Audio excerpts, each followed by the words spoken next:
This is Dan. We're at CES 2015. We're playing Elite Dangerous. We are using the X-55 Rhino and the Strike 7 by Mad Catz. And this is a pretty cool game. Right now we're just in a basic combat demo doing some very simple combat against a very simple NPC pilot. The game just got released December 16th, and we've been playing it quite a bit this weekend. We have the Oculus Rift set up. It supports a variety of peripherals. So this is the X-55 Rhino.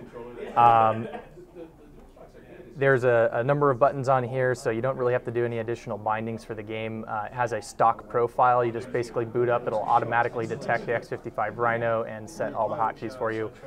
Some basic keys that we have here. We obviously have the throttle going from 0 to 100%. We have the boost button right here. There's several directional joysticks here that control my ship's strafing and ability to strafe. I can deploy and retract my hard points, deploy and retract my landing gear. I have capability of handling my free look. And if you actually take a look in the game here, you see that another Mad Catz product, this is the X-52 Pro, actually in the cockpit of the ship. So a little different than what I'm using now, but very similar. On the joystick here, we pull the trigger to fire. We are able to divert power to our different subsystems, our system, engine, and weapon using this directional pad. We're able to target our nearest enemy, target whatever object that we're facing with this button here. We have our secondary fire.